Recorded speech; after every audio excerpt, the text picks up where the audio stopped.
Sometimes love means dying. Unless, of course, you're God. And then that's what the word is always implying. You see, we ask the question, why would God create us if he knew that some would be damned? But then we refuse to ask, if God knew he would have to die to save just a few, why would he even bother to create man? Man, that's because that is love's master plan. You see, love doesn't make wagers and it doesn't stack the deck. Love doesn't wait for you to show your hand before it places its bet. Because we all have a tell that reveals our cards aren't enough. So when we go all in, we are always playing the bluff. But God cordially folds and gives us the pot. Love doesn't make if-then statements, as in, if you love me, then I'll love you, as if our relationship was some kind of arrangement. Because saying God first loved us isn't just true, it is an understatement. Saying God first loved us is like saying the pluck of a string preceded its note. When in fact, if God had not loved us first, there would be no such thing as music or string or tone. God's love isn't kinetic, as if he was moving and just bumped into us and we began to roll. No, God's love is creative and forms something that loves him out of nothing, so that that something out of nothing may nothing else extol. So why do we call it hate when the one who creates chooses some souls to save instead of just giving justice to all?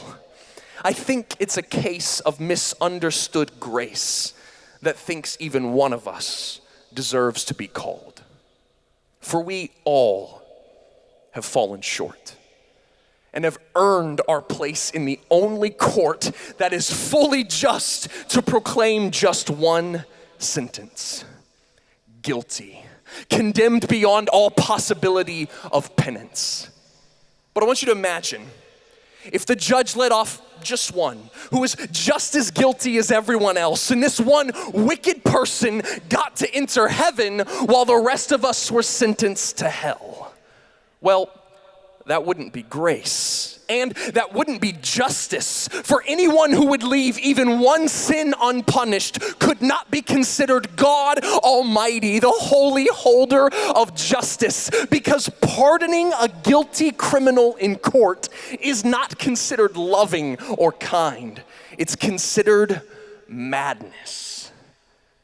And yet, this God does say our penalty is absorbed. This judge does say our innocence has been restored. This courtroom adjudicator, this tribunal conciliator, knowing the guilt of each and every incriminator that steps into his judiciary chambers, says to criminals, well done, not guilty, come and enter. Then shouldn't the crowd accuse this legal chancellor of incompetence for giving justice to most and offering even one guilty party forgiveness?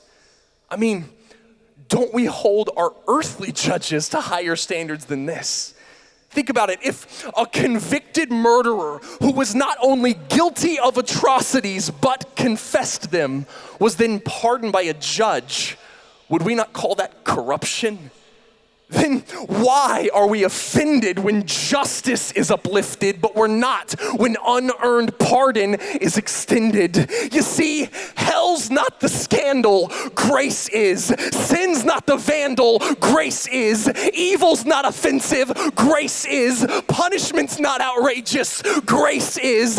And the only reason why this love and grace doesn't rend the fabric of time and space is because the justice we deserved didn't just disappear, but was fully given to another who stood in our place. Sometimes love means dying, unless, of course, you're Jesus, then that's what the word is always implying.